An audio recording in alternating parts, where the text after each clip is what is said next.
um comentário também sobre isso? Claro, claro. Acho que essa questão que a Isabel traz e que se evidencia, se materializa no relato da Fê e nas observações da Fê, é a questão da formação, né? A formação que não está alicerçada na perspectiva de direitos humanos, né? Que nem a gente falou lá da relação de interdependência. Por que existe um médico? Por que existe um engenheiro? Por que existe uma pessoa, enfim, um agente comunitário? Por que existem as profissões, né?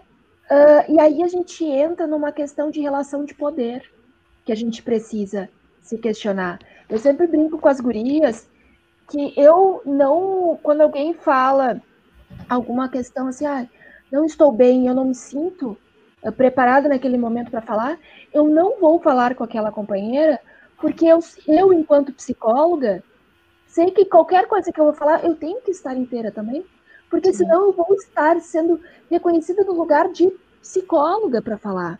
E eu acho que falta isso para os trabalhadores, agora falando na questão da saúde, que é entender que não me interessa a opinião pessoal deles.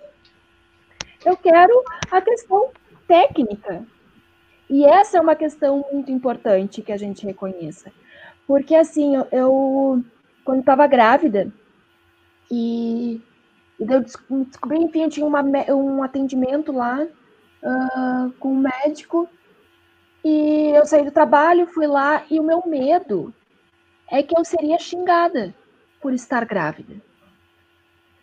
E eu estava tremendo, porque esse era o meu medo, porque o relato de várias companheiras foi ou que o médico xingou, ou que o médico orientou que abortasse. Então tu fica assim, gente, e felizmente, e é absurdo eu falar felizmente, porque eles só foram profissional, né? Não aconteceu isso e eu saí com alívio, né? E aí é importante a gente trazer essa perspectiva de gênero, porque, por exemplo, nós, 26,5% das mulheres brasileiras são mulheres com deficiência. E a gente não tem nenhuma menção à mulher com deficiência e às suas especificidades na Política Nacional de Atenção Integral à Saúde da Mulher, por exemplo. E daí até quando eu pergunto para a Isabel se tinham mulheres com deficiência na liderança, na verdade não é se tinha mulheres com deficiência na liderança, mas a questão da pauta dessa perspectiva. E eu entendo que também tinha coisas muito básicas, que era acesso à educação, acesso ao trabalho, né? E que se hoje a gente pode abordar a perspectiva de gênero nas políticas públicas, inclusive é porque a gente teve muita cadeirinha, né? Ali, ó, sabe aquela coisa que fazem com cadeirinha de apoio ali, para que a gente possa pautar. E por que é importante isso? Porque ainda há uma dificuldade muito grande de reconhecerem a mulher com deficiência nos diferentes espaços. E aí, que nem um dado que a Isabel traz, e que daí vou trazer um número, que de 40% a 68% das mulheres com deficiência serão estupradas antes dos 18 anos. Esse número não é igual para meninos e adolescentes com deficiência.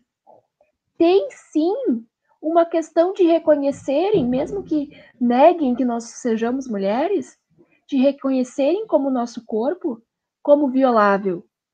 E aí a saúde é essencial, porque qual é a primeira porta de entrada? Para mulheres no geral, vítimas de violência, é a saúde.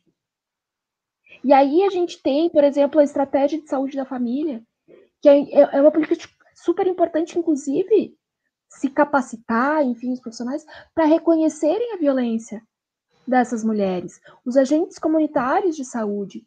Lembrando que a gente também tem que entender saúde e os profissionais da área da saúde para além dessa figura do médico, né?